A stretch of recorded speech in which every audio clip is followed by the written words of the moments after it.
Geography chapter number 2 physical feature of India. ठीक है, यानी कि भारत की भू आकृतिक या फिर भौतिक स्वरूप की विविधताएं। ठीक है, भौतिक स्वरूप किसको बोल रहे हैं? फिजिकल फीचर को। तो आपने पहले ही पढ़ा है कि भारत जो है एक बहुत ही वास्ट कंट्री है। वास्ट मतलब बहुत बड़ा, और साथ ही साथ इसमें बहुत सारे लैंड फॉर्म्स हैं, यानी कहीं पर आपकी चट्टानें हैं तो कहीं पर आपका प्लेन एरिया है तो कहीं पर रॉक्स हैं। इस तरीके की बहुत अलग अलग लैंड फॉर्म्स हैं यहाँ पर। हम देखा है कि कहीं कहीं पर तो प्लेन्स एरिया है ना, और कहीं पर आपका बहुत ज़्यादा ऐसा लैंड है जहाँ पर आप हिली रीजन है, जहाँ पर आप मतलब कि खेती वगैरह नहीं कर सकते हो तो आपको टेरेस फार्मिंग वगैरह करना पड़ेगा।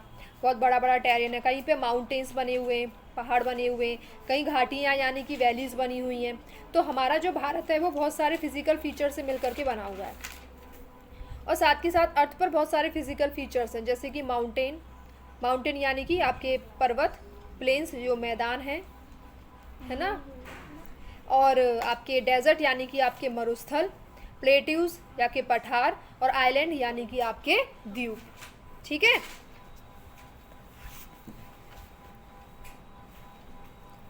तो भारत का जो लैंड है उसके अंदर अलग अलग फिजिकल वेरिएशन देखने को मिलते हैं।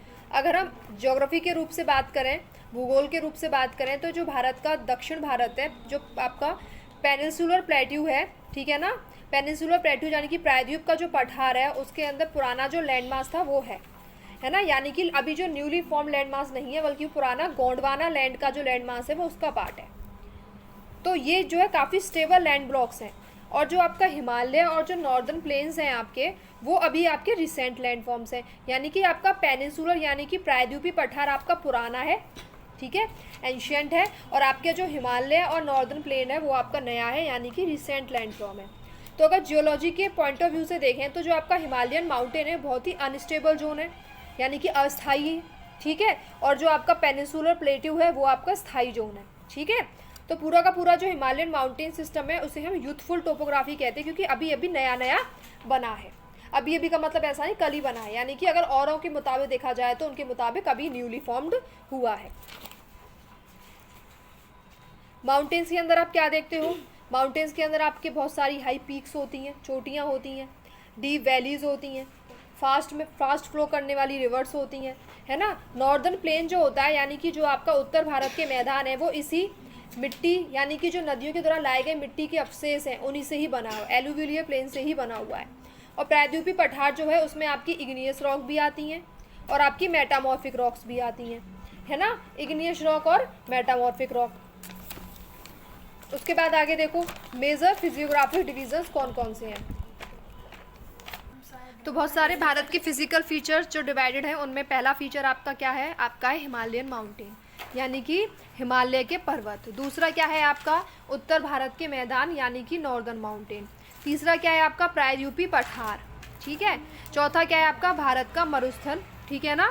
पांचवा क्या है आपका द कोस्टल प्लेन्स, यानी कि तटीय मैदान। छठवां क्या है आपका? द आइलैंड, यानी कि आपके द्वीप, ठीक है। तो ये आपके 6 क्या हैं? भारत के भू आकृतिक विशेषता या फिर भारत के आपकी फिजिकल फीचर्स हैं।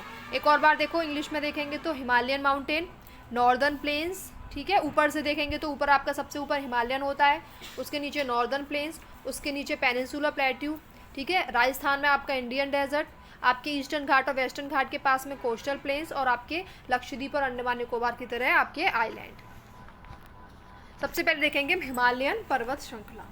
तो जो आपका हिमालय है वो आपका यंग है, ठीक है ना, यानी कि नवीन है, युवा है ना। स्ट्रक्चरली कैसा है? वो फोल्ड माउंटेन है, ठीक है ना, यानी कि वलित पर्वत है। वो कैसा माउंटेन है? फोल्ड माउंटेन है, वलित पर्वत है, जो कि आपका भारत के नॉर्दर्न बॉर्डर पर पूरे के पूरे उत्तर आपकी सीमा पर स्थापित है। ये जो माउंटेन है, ये जो पर्वत है आपका, वेस्ट से ईस्ट डायरेक्शन में देखेंगे तो सिंधु नदी से लेकर के ब्रह्मपुत्र नदी तक फैला हुआ है, ठीक है। सिंधु नदी अगर आपकी कहाँ है? सिंधु नदी आपकी है पश्चिम में, और पूर्व में क्या है आपकी? ब्रह्मपुत्र नदी है। तो सिंधु से लेकर के ब्रह्मपुत्र तक फैला हुआ है, यानी इंडस से लेकर के ब्रह्मपुत्र तक फैला हुआ है। इंडस को ही हिंदी में सिंधु कहते हैं। जो आपका हिमालय है वो बहुत ही लॉफ्टीएस्ट है, यानी कि कहीं कहीं पे तो बहुत ज़्यादा सॉफ्ट है, कहीं कहीं बहुत ज़्यादा खुदरा हुआ है, रग्ड माउंटेन है। और भारत में ये बैरियर की तरह काम करता है। जो भी भारत में उत्तर भारत से होने वाले अटैक है उनसे बैरियर की तरह काम करता है, रुकावट की तरह काम करता है। इसका जो आकृति है ना वो आर्क के जैसी है, ठीक है ना। इसकी जो आकृति है वो कैसी है, आर्क के जैसी है। अगर आप इसकी दूरी की बात करोगे तो इसका जो डिस्टेंस है वो 2400 किलोमीटर है।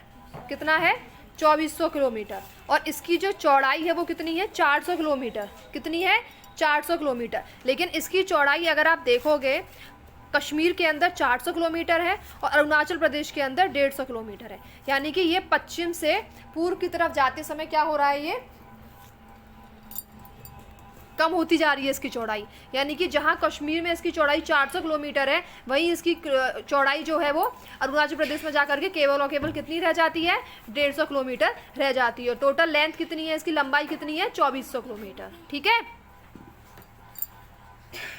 उसके बाद इसकी जो वेरिएशन यानी ऊंचाई के मामले में अगर देखेंगे तो जो आपका ईस्टर्न वाली साइड में है वहाँ पर इसकी ऊंचाई वाली जो चोटियाँ हैं वो ऊंचाई के मामले में कम है, और आपके जो वेस्ट में है जो ऊंचाई के मामले में देखा जाए तो चोटियाँ क्या हैं इसकी थोड़ी सी ज़्यादा ऊंची हैं। हिमालय में लगातार यानी पैरेलल अगर देखा जाए तो 3 रेंज है जो कि देशांतरीय रूप से लगातार एक्सटेंड कर रही हैं, लॉन्गिट्यूडनल एक्सटेंड कर रही हैं। बहुत सारी वैली हैं जो इस रेंज में पाई जाती हैं। तो सबसे ऊपर वाला जो है हिमालय उसको बोलते हैं महान हिमालय या फिर आंतरिक हिमालय यानी ग्रेट या फिर इनर हिमालय, ठीक है, जिसको आप हिमाद्री भी कहते हो। उसके बाद वो आपका जो कंटिन्यूअस रेंज है आपकी उसके अंदर है आपका, जिसमें यानी कि इसी ग्रेट हिमालय में और हिमाद्री हिमालय के अंदर भारत की सबसे ऊंची ऊंची चोटियां पाई जाती हैं। इसीलिए इसकी जो एवरेज हाइट है वो कितनी है, 6000 किलोमीटर है। ठीक है, सॉरी 6000 मीटर है। Average height of great Himalaya कितना है, 6000 मीटर। ये आपको याद रखना है, मैं पूछूंगी तो what is the average height of great Himalaya, तो तुम लोग बोलोगे 6000 मीटर या 6 किलोमीटर। ठीक है। जितनी भी इंपॉर्टेंट पीक्स हैं सारी की सारी ग्रेट हिमालय पर ही हैं, उन पीक्स के नाम भी देख लो। माउंट एवरेस्ट आपका नेपाल में है, भारत में नहीं है, जो पूरे विश्व की सबसे ऊंची चोटी है। 8848 मीटर की इसकी हाइट है। पहले हम नेपाल के देख लेते हैं, उसके बाद बचे हुए सारे भारत के होंगे। तो सबसे पहले नेपाल में माउंट एवरेस्ट है, उसके बाद नेपाल में मकालू है, उसके बाद नेपाल में धौलागिरी है, उसके बाद नेपाल में अन्नपूर्णा है, उसके बाद नेपाल में गुरला मंदता है। ये आपके नेपाल के अंदर पाई जाने वाली चोटियां हैं। दोबारा देखो, माउंट एवरेस्ट, मकालू 2 M से, धौलागिरी, उसके बाद अन्नपूर्णा, उसके बाद में गुरला मंदाता। तो टोटल कितनी हो गई है, 5 हो गई। 2-3 बार मन में नाम लो, माउंट एवरेस्ट, मकालू, ठीक है, धौलागिरी, अन्नपूर्णा और गुरला मंदाता। बाकी की बची हुई सब भारत के अंदर है। ठीक है। भारत में कौन कौन सी है, कंचनजंगा है भारत में, नंगा पर्वत भारत में है, नंदा देवी भारत में है, ठीक है, कामेत भारत में है, नामचा बरवा भारत में है। ये सब आपकी भारत के अंदर है चोटियाँ। ठीक है। तो the folds of the great Himalaya are symmetrical in nature. Symmetrical in nature का मतलब क्या होता है कि जो ग्रेट हिमालय के फोल्ड्स हैं यानी कि उनकी सिमेट्री नहीं है। जैसे सिमेट्री मतलब क्या होता है, जैसे वो ट्रायंगल बना हुआ है आपका इस तरीके से, उस ट्रायंगल की सिमेट्री अगर आप बनाओगे तो आप इसको 2 इक्वल पार्ट्स में इस तरीके से डिवाइड करोगे। तो जो आपका हिमालय है उसकी कोई भी सिमेट्री नहीं बनी हुई है। कहीं पर तो वो बहुत ज़्यादा बड़ा है, तो कहीं पर थोड़ा छोटा है, फिर कहीं थोड़ा और ज़्यादा बड़ा है, तो इसीलिए उसकी कोई सिमेट्री बनी हुई नहीं है। जो हिमालय का कोर पार्ट है वहाँ पर ग्रेनाइट पत्थर मिलता है। यानी हिमालय के अगर आप खोदते खोदते एकदम सेंटर पे जाओगे तो वहाँ पर जो आपको पत्थर मिलेगा वो कौन सा मिलेगा, ग्रेनाइट मिलेगा। ठीक है। दूसरी बात यहाँ पे पेरिनीलियल है, यानी कि यहाँ पर ऊंचाई पर बहुत सारे ग्लेशियर हैं, हिमनद हैं। तो वो हिमनद जब पिघलते हैं तो उनसे क्या बनता है, पानी बनता है। वो पानी ही नदियों के रूप में बह करके आता है। तो ये क्या है, पेरिनीलियल है। उसके बाद में देखो आपका जो रेंज है, ठीक है ना, हिमाद्री जो रेंज है उसे साउथ में जो रेंज है उसका रेंज का नाम है, यानी कि आपकी ग्रेटर हिमालय के साउथ में जो रेंज है उसका नाम है आपका हिमाचल या फिर लेसर हिमालय। ठीक है। तो आपके जैसे कि मैं डायग्राम बना के आपको बताती हूँ। जैसे कि मान लो ये आपका क्या है, ग्रेट हिमालय है ऐसे, ठीक है। इसको हिमाचल या हिमाद्री हिमालय भी कहते हैं, सॉरी इसको हिमाद्री हिमालय कहते हैं, हिमाचल नहीं कहते, हिमाचल लेसर हिमालय को कहते हैं। तो जो आपका एक ग्रेट हिमालय जिसको आप हिमाद्री हिमालय भी कह रहे हो, इस ग्रेट हिमालय के साउथ में यानी कि ये नीचे अगर जो जा रहा है ये आपका क्या है, लेसर हिमालय है। यानी कि ग्रेट हिमालय के महान हिमालय के पैरेलल में है आपका क्या है, मध्य हिमालय है। इसका दूसरा नाम लेसर हिमालय का, मध्य हिमालय का हिमाचल हिमालय है। ठीक है।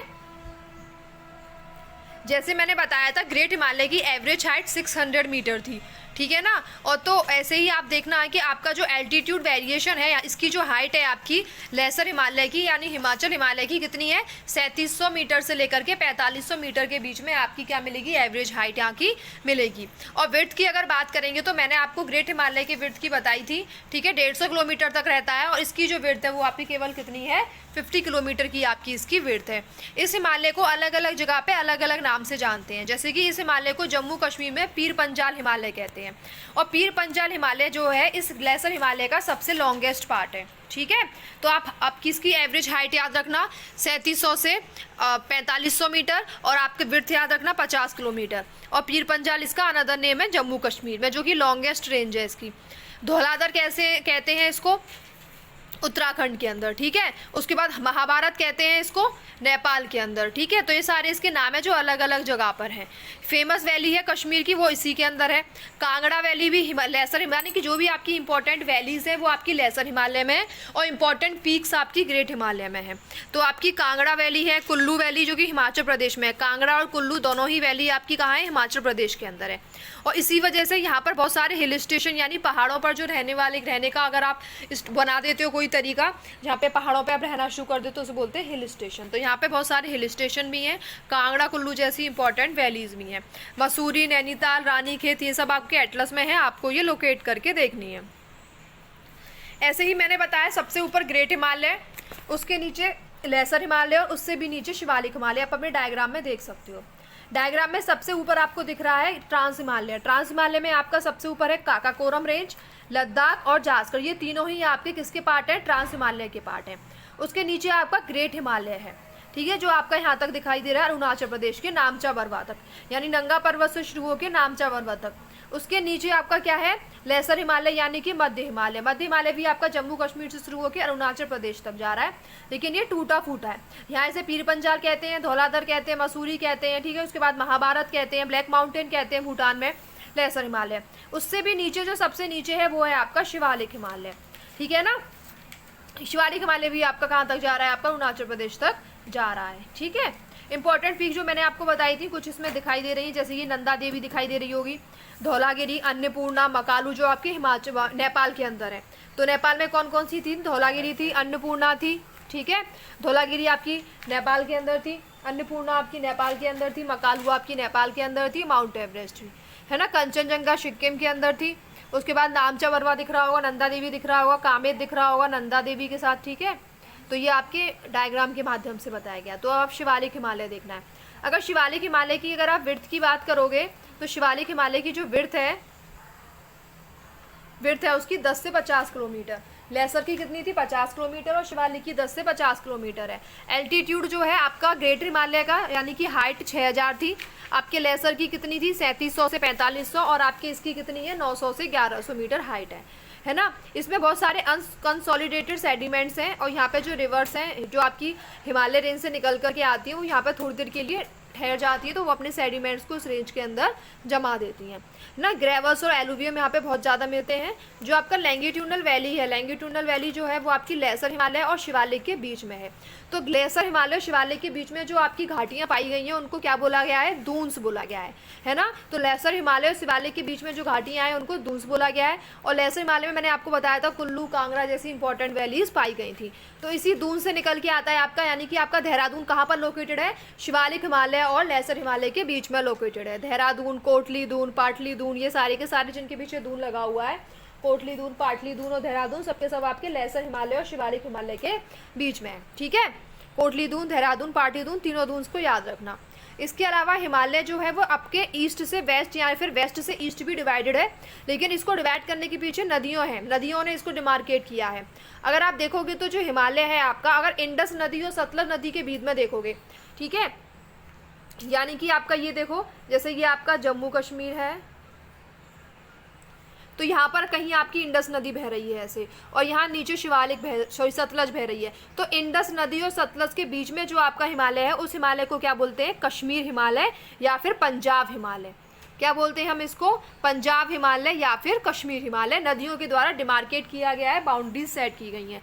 तो सिंधु और सतलज के बीच में आपका पंजाब हिमालय बोला जाता है, या फिर कश्मीर या फिर हिमाचल हिमालय भी बोला जाता है। उसके बाद आपका सतलज नदी से लेकर के काली नदी के बीच में जो आपका हिमालय आएगा उसे क्या बोला जाएगा, आपका कुमाऊं हिमालय बोला जाएगा। कहाँ से कहाँ तक है, सतलज से लेकर के काली तक। यानी कि अगर आप ऐसे मान लो ये सतलज नदी आपकी बह रही है और यहाँ नेपाल के बॉर्डर पर आपकी काली नदी बहती है, तो सतलज और काली के बीच में जो हिमालय आपका, उस हिमालय का नाम क्या है, कुमाऊं हिमालय नाम है। ठीक है।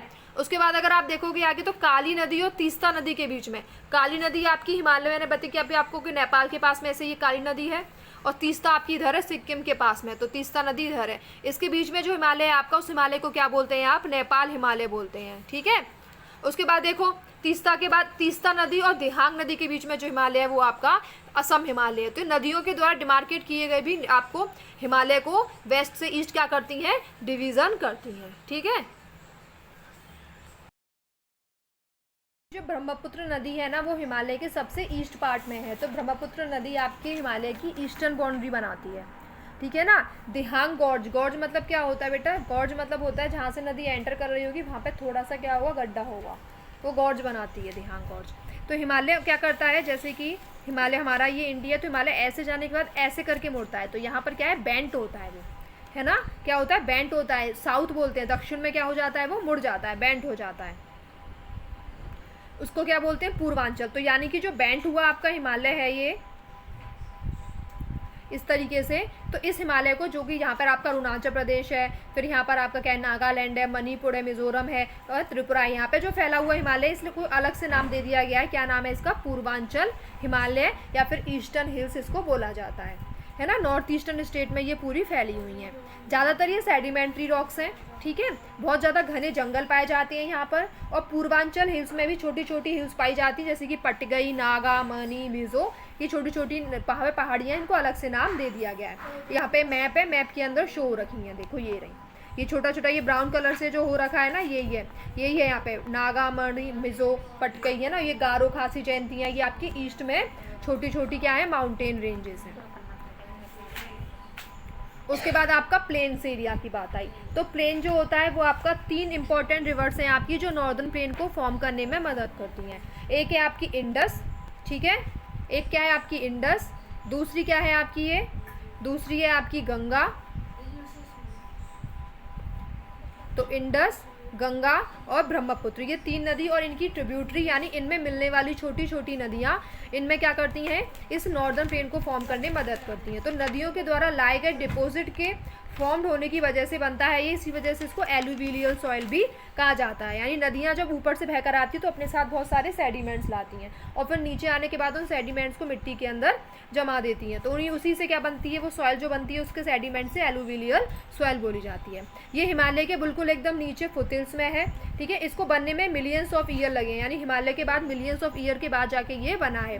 ये बहुत ही फर्टाइल यानी उपजाऊ है और ये कम से कम 7 लाख स्क्वायर किलोमीटर के एरिया के अंदर फैला हुआ है। ये जो प्लेन है, एरियाज की अगर आप लंबाई देखोगे तो लंबाई नॉर्दर्न प्लेन की 2400 किलोमीटर है और चौड़ाई जो है वो 240 से 320 किलोमीटर है। तो लंबाई कितनी है, 2400 किलोमीटर और चौड़ाई 240 से 320 किलोमीटर। ठीक है ना, 2400 किलोमीटर की लेंथ है और 240 से 320 किलोमीटर की इसकी ब्रेथ है।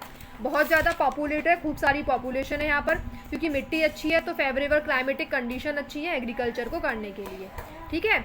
नॉर्दर्न प्लेन जो है ज़्यादातर 3 सेक्टर में डिवाइडेड है। सबसे पहले तो वेस्टर्न में, जिसे आप पंजाब प्लेन भी कहते हो, जिसको बनाने में इंडस नदी और उसमें मिलने वाली छोटी छोटी नदी ट्रिब्यूटरीज का बहुत इंपॉर्टेंट रोल है।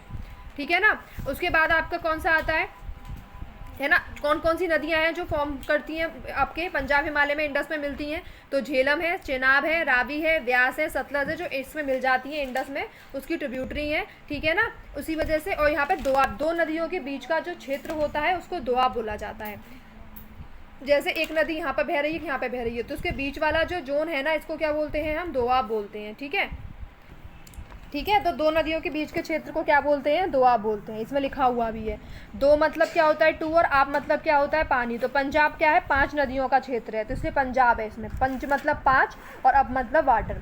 तो गंगा का जो प्लेन है, गंगा के प्लेन को बनाने का सबसे इंपॉर्टेंट रोल किसका है? गंगा नदी और उसकी सहायक नदियाँ, है ना, ट्रिब्यूटरीज। तो गंगा जो है कौन कौन से क्षेत्र में फैला हुआ है आपके नॉर्थ इंडिया में? कहाँ कहाँ? हरियाणा, दिल्ली, यूपी, बिहार और थोड़ा बहुत झारखंड, वेस्ट बंगाल, इतने पूरे एरिया के अंदर आपका गंगा प्लेन फैला हुआ है, ठीक है ना। आप देखोगे तो नॉर्दर्न प्लेन जो है आपका फ्लैट लैंड है, बहुत ज़्यादा वेरिएशन नहीं है, यानी कि ऊबड़ खाबड़ नहीं है, या फिर बोला तो कहीं माउंटेन्स वगैरह इस तरीके का एरिया नहीं है ना। दूसरी बात क्या है कि जो नॉर्दर्न प्लेन है आपका 4 पार्ट्स में डिवाइडेड है, ठीक है। अगर आप देखेंगे तो सबसे पहले तो नॉर्दर्न प्लेन के जस्ट आप नीचे आओगे तो वहाँ पे पेबल्स मिलेंगे। पेबल्स मतलब क्या है? जैसे ये आपका पूरा का पूरा माउंटेन रेंज है, यहाँ पर नीचे ही एकदम आपका हिम्बो है, तो जस्ट माउंटेन के नीचे नीचे वाला जो एरिया होगा फुदिल्स में, उसमें आपको बड़े बड़े इस तरीके के बड़े बड़े पत्थर मिलेंगे। इस वाले एरिया को बोलते हैं बाबर, क्योंकि यहाँ पर जो भी पानी आएगा आपको पानी दिखेगा नहीं, क्योंकि वो पत्थरों के नीचे से होकर के चला जाएगा, है ना, एकदम गायब रहेगा पानी, ठीक है। इसको बोलते हैं बाबर, जो एकदम नीचे होता है। इसकी विड्थ कितनी होती है? 8 से लेकर 16 किलोमीटर की चौड़ाई होती है इस वाले जोन की। उसके साउथ में एक ऐसा लैंड आएगा, जब ये पत्थर खत्म हो जाएंगे तो मार्शी लैंड आएगा। मार्शी यानी कि पानी है दलदल सा बन जाएगा, ठीक है, बहुत ज़्यादा दलदल सा बन जाएगा, इससे बहुत सारी बीमारियां हो जाती हैं, मलेरिया, जापानीज इंसेंटिफ्लिस, ये सारी बीमारियां होती हैं। इस वाले जोन को बोलते हैं ताराई, जहाँ पर पानी और मिट्टी मिलकर के दलदल टाइप का बना देती है, बहुत ही वेट होती है, स्वैम्पी और मार्शी लैंड होती है ये, ठीक है। यहाँ पे बहुत ज़्यादा वाइल्ड लाइफ मिलता है, बहुत थिकली फॉरेस्ट भी मिलता है आपको।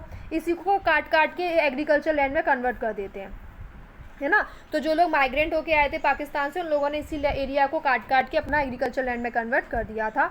यहीं पर एक दुधवा नेशनल पार्क है, जो आप एटलस में देखना। उसके बाद में नॉर्दर्न प्लेन्स में आपके ओल्डर एलुवियल और न्यू एलुवियल है। अब ओल्डर और न्यू एलुवियल का क्या मतलब है? देखो, जैसे कि आपकी कोई नदी यहाँ पर बह रही है, ठीक है, यहाँ पर आपकी क्या है, नदी बह रही है, और नदी के यहाँ इस वाले जोन में हर साल बाढ़ आती होगी। जब जब पानी थोड़ा भर जाता होगा तब तब ये नदी है अपने एम्बैंकमेंट को क्रॉस करके यहाँ तक पहुँच जाती होगी, है ना, जहाँ तक, यानी कि वो वाला जोन जहाँ पर हर साल बाढ़ आ रही है, हर साल उस पर डिपोजिट्स आ रहे हैं, ठीक है ना, आपके फर्टाइल डिपोजिट्स आ रहे हैं, तो उस वाले जोन को क्या बोलेंगे आप? उसको बोलेंगे खादर। यानी कि ऐसा जोन जिस पे हर साल क्या आ रही है, बाढ़ आ रही है, जिससे कि बाढ़ का जो नदी का पानी जिस डिपोजिट्स लेके आ रहा है, वो हर साल वहाँ पे अपने सेडिमेंट्स को डिपॉजिट कर रहा है। और एक ऐसा जोन जो नदी से बहुत दूर है, जैसे कि इतना दूर है ना, जैसे कि दोबारा बनाते हैं, जैसे कि यहाँ पर ये नदी बह रही है आपकी, ठीक है, तो ये वाला जोन तो जिसपे हर साल बाढ़ आ रही है आपकी, क्या हो गया? खादर हो गया। और ये वाला जोन जिसपे पहले कभी 4-5 साल पहले बाढ़ आई थी, या बहुत लंबे टाइम के बाद बाढ़ आती है, तो उसको क्या बोला जाता है? उसको बोला जाता है बांगर, ठीक है। तो क्या बोले? खादर और बांगर हो गया। बांगर में आपके कंकर्स मिलते हैं, ठीक है, और खादर आपकी न्यू एलुविलियल और बांगर आपकी ओल्ड एलुविलियल के नाम से जानी जाती है। तो खादर को आप यंग भी कहेंगे, क्योंकि उस पर हर साल डिपॉजिट आ रही है, हर साल उस फर्टाइल बन रही है, और बहुत ज़्यादा ये आपकी फर्टाइल होती है और आइडियल होती है एग्रीकल्चर करने के लिए। उसके बाद आपका पेनिनसुलर प्लेट्यू। पेनिनसुलर प्लेट्यू आपको पता है, पेनिनसुलर मतलब क्या होता है? कोई भी ऐसा लैंड मास जो 3 साइड से किससे घिरा हुआ है? पानी से, जिसके तीनों साइड पानी है, तो ऐसे लैंड मास को आप क्या कहते हैं? पेनिनसुलर कहते हैं। और प्लेट्यू आपका पठार होता है। पठार कैसा होता है? बीच में एकदम सपाट होगा और आसपास इस तरीके के उसके क्या होंगे? पहाड़ के जैसे स्लोप होंगे, तो इसको क्या बोलते हैं? यहाँ पे टेबल जैसा दिखाई देता है, प्लेट्यू बोलते हैं, पठार बोलते हैं। ये जो पेनिनसुलर पठार है, ये हमारे पूरे भारत में जितना भी रॉकी स्ट्रक्चर है सबसे पुराना है। ये इग्नियस और मेटामॉर्फिक रॉक इसके अंदर पाई जाती हैं, है ना। गोंडवाना लैंड जो थी बहुत पुराना पार्ट थी, जैसे हमारा जो अर्थ था, अर्थ में यहाँ पे गोंडवाना लैंड था, तो हमारे गोंडवाना लैंड यहीं से टूट करके हमारा जो इंडिया है उसके साथ जा करके जुड़ गया, इसीलिए ये गोंडवाना लैंड का पार्ट है, और इसी वजह से ये सबसे ओल्डेस्ट लैंड मास भी माना जाता है, ठीक है। तो प्लेट्यू जो है ये बहुत ही ब्रॉड है, यानी बड़ा है, राउंडेड हिल्स है। यहाँ पर 2 ब्रॉड डिवीज़न है इसके, पहला तो सेंट्रल हाईलैंड और दूसरा डेक्कन प्लेट्यू। जैसे कि ये हमारा इंडिया का साउथ वाला पार्ट है, तो ये वाला जो पार्ट है ये है आपका सेंट्रल हाईलैंड्स, और ये वाला पार्ट है आपका डेक्कन प्लेट्यू। तो 2 पार्ट में हमने इसको डिवाइड किया है। और उसके बाद कुछ नदियाँ हैं जैसे पेनिनसुलर प्लेट्यू के अंदर बहती हैं, जैसे कि नर्मदा रिवर है, नॉर्थ में है ना। तो नर्मदा जो रिवर है उसके ऊपर जो प्लेट्यू उसका नाम है मालवा प्लेट्यू, जो आपके सेंट्रल हाईलैंड का पार्ट है। उसके नीचे आपकी विंध्यन रेंज, उसके नीचे आपकी सतपुरा रेंज, है ना। उसके थोड़ा ऊपर जाएंगे तो क्या है? अरावली है, ठीक है। ये सब आपके पेनिनसुलर पार्ट से ही, पेनिनसुलर प्लेट्यू के ही पार्ट हैं जो टूट चुके हैं, है ना, जो अलग अलग हो चुके हैं। राजस्थान का रॉकी डेजर्ट पूरा आपका इसी से ही मिलता है। थोड़ी बहुत नदियाँ बहती हैं यहाँ पर, जैसे चंबल है, सिंध है, बेतवा, केन है ना, ये सब नदी यहाँ पर बहती हैं। तो सेंट्रल हाईलैंड्स बहुत वाइडर है, ठीक है ना। कहाँ पर वाइडर है? वेस्ट की साइड में, और नैरो है ईस्ट की साइड में, यानी कि इधर जाकर देखेंगे तो ये वेस्ट है आपका, तो यहाँ पर बहुत बड़ा बड़ा होगा, और यहाँ पर जैसे जैसे आप ईस्ट की तरफ चलते चले जाएंगे छोटा छोटा ऐसे होता हुआ चला जाएगा। तो इधर बहुत वाइडर है वेस्ट में, और ईस्ट में जाते हैं तो क्या हो जाता है? छोटा हो जाता है, इसकी जो ब्रेथ है वो क्या हो जाती है? कम हो जाती है। बुंदेलखंड और बघेलखंड जो है ये आपका ईस्टवर्ड में है, यानी कि आपका जो प्लेट्यू है वो ईस्ट में अगर देखेंगे तो दो नाम है, एक है बुंदेलखंड और दूसरा क्या है? बघेलखंड। उसके बाद और थोड़ा आगे जाएंगे तो छोटा नागपुर प्लेट्यू हो जाएगा, जो बिल्कुल एकदम ईस्टवर्ड में है। छोटा नागपुर प्लेट्यू से इंपॉर्टेंट नदी जो निकलती है उसका नाम है दामोदर नदी। तो डेक्कन प्लेट्यू ये तो आपका सेंट्रल हाईलैंड था। सेंट्रल हाईलैंड में एक तो मालवा प्लेट्यू पढ़ा आपने, बुंदेलखंड पढ़ा, बघेलखंड पढ़ा, छोटा नागपुर पढ़ा, और ऊपर देखेंगे तो सतपुरा, विंध्यम और अरावली। और डेक्कन प्लेट्यू है ट्रायंगुलर लैंडमास है, ट्रायंगुलर शेप का है ये। नर्मदा नदी के नीचे वाला जो लैंडमास है वो आपका डेक्कन प्लेट्यू के अंदर आता है, ठीक है। सतपुरा है, सतपुरा की 3 रेंज हैं, एक है महादेव, ठीक है, मैकाल, ठीक है, 3 राजपिपला, महादेव और मैकाल। और थोड़ा सा आगे जाएंगे ईस्ट में तो कैमूर हिल्स भी मिल जाएंगी आपको, है ना। डेक्कन प्लेट्यू जो है ये भी आपका वेस्ट में बहुत हायर है इसका स्लोप, और ईस्ट में थोड़ा देखा जाएगा तो लोअर है, जैसे कि मैंने अभी सेंट्रल प्लेट्यू का बताया था। प्लेट्यू आपका नॉर्थ ईस्ट में, यही प्लेट्यू आपका पेनिनसुलर प्लेट्यू नॉर्थ ईस्ट में थोड़ा सा आपके फॉल्ट की वजह से अलग हो गया था, जो कि आपका मेघालय प्लेट्यू के नाम से जाना जाता है। इसमें 3 इंपॉर्टेंट आपकी रेंज है, गारो, खासी और जैंतिया। यही प्लेट्यू थोड़ा सा आगे असम में करबी आंगलोंग प्लेट्यू के नाम से जाना जाता है, नॉर्थ कचर हिल्स के नाम से जाना जाता है, ठीक है। तो 3 प्रोमिनेंट हिल्स हैं यहाँ पर, कौन कौन सी हैं? गारो, खासी और जैंतिया, जो कि आपके कहाँ पर है? मेघालय के अंदर है। उसके बाद है आपका वेस्टर्न घाट और ईस्टर्न घाट। वेस्टर्न घाट और ईस्टर्न घाट, जैसे ये आपका साउदर्न इंडिया है तो यहाँ पर आपका होगा वेस्टर्न घाट, और यहाँ पर आपका होगा ईस्टर्न घाट, ठीक है ना, डेक्कन प्लेट्यू के बाद में। वेस्टर्न घाट आपके वेस्ट पार्ट में है, और ईस्टर्न घाट आपके ईस्टर्न पार्ट में है इंडिया के में। तो वेस्टर्न घाट पे कुछ इंपॉर्टेंट आपके मिलते हैं, क्या? पासिस मिलते हैं, यानी कि वहाँ पे बहुत सारे पहाड़ हैं, तो पहाड़ के बीच में से जैसे कोई रास्ता जा रहा होता है, जिससे कि आप उसे क्रॉस कर पाएँ। जैसे ये पहाड़ है, ये पहाड़ है, तो उसके बीच से जो रास्ता जा रहा है, जिससे आप पहाड़ को क्रॉस कर पा रहे हो, तो इसको क्या बोलते हैं बेटा? पास बोलते हैं या फिर दर्रा बोलते हैं। तो वेस्टर्न घाट में 3 इंपॉर्टेंट पास हैं, एक है थाल, एक है भोर और एक है पाल घाट, ठीक है। वेस्टर्न घाट आपका हायर है ईस्टर्न घाट से, यानी वेस्टर्न घाट की चोटियाँ ऊंची हैं ईस्टर्न घाट से। वेस्टर्न घाट की जो आपकी हाइट है एवरेज कितनी है? 900 से 1600 मीटर, ठीक है, और जबकि आपकी ईस्टर्न घाट की सिर्फ और सिर्फ 600 मीटर है। तो वेस्टर्न घाट की जो चोटियाँ हैं वो कम से कम कितनी ऊंची है? 900 से लेकर 1600 तक है, जबकि आपकी ईस्टर्न घाट सिर्फ और सिर्फ 600 मीटर ही ऊंची है। ईस्टर्न घाट पर आपका महानदी वैली से लेकर के नीलगिरी तक फैला हुआ है। ईस्टर्न घाट आपका डिसकंटिन्यूअस है, यानी कहीं पर पहाड़ छोटे बड़े, कहीं पे बीच में टूटे हुए हैं, इस तरीके से डिसकंटिन्यूअस है आपका, है ना। और इसके साइड में क्या है? बे ऑफ बंगाल में आपकी नदियाँ। अब ये टूटा फूटा क्यों हो गया है? क्योंकि ज़्यादातर नदियाँ आपकी बे ऑफ बंगाल में जाकर गिरती हैं, उन्होंने अपना इरोड कर करके इसको डिसकंटिन्यूअस कर दिया है। वेस्टर्न घाट जो है यहाँ पर आपकी ओरोग्राफिक रेन होती है, यानी ओरोग्राफिक रेन मतलब जैसे यहाँ पर बहुत सारे क्या है? पहाड़ हैं, तो पानी जब आता है तो पानी क्या होता है? यानी कि आपका एवोपरेशन होता है, तो पानी क्या होता है? आपका ऊपर चला जाता है, और इससे उसको क्या मिलता है? सपोर्ट मिलता है। सपोर्ट की वजह से इधर ही क्या हो जाती है? बारिश हो जाती है, इधर की साइड तक नहीं जा पाती है। तो यानी कि अगर आप पानी जो है एवोपरेट हो रहा है, लेकिन किसका बेस लेकर के? पहाड़ का बेस लेकर के वो ऊपर आपका अपहर हो रहा है, और उसके बाद बारिश हो रही है, तो वो आपकी क्या होती है? ओरोग्राफिक रेन होती है, ठीक है ना। तो अब वेस्टर्न घाट जो है आपका अलग अलग नाम से जाना भी जाता है, सह्याद्री भी इसको बोलते हैं। वेस्टर्न घाट आपका नॉर्थ से साउथ में इंक्रीज होता है, यानी कि नॉर्थ में जो चोटियाँ हैं वो उनकी हाइट कम है, साउथ में चोटियाँ उनकी हाइट ज़्यादा है। जैसे कि जो अनाईमुड़ी है वो आपकी ईस्ट वेस्टर्न घाट की चोटी है, जो कि 2695 मीटर है, जो साउथर्न इंडिया की सबसे ऊंची चोटी है और वेस्टर्न घाट के अंदर है, ठीक है। उसके बाद दूसरे नंबर पे आपकी दोदा बेटा आती है, जो कि आपकी 2637 है, यानी कि 2695 अनाईमुड़ी है, 2637 आपकी दोदा बेटा है। सबसे इंपॉर्टेंट चोटियाँ हैं। ईस्टर्न घाट में आपकी महेंद्रगिरी आती है, जो कि सबसे ऊंची चोटी है, केवल 1501 मीटर है, उड़ीसा के अंदर है।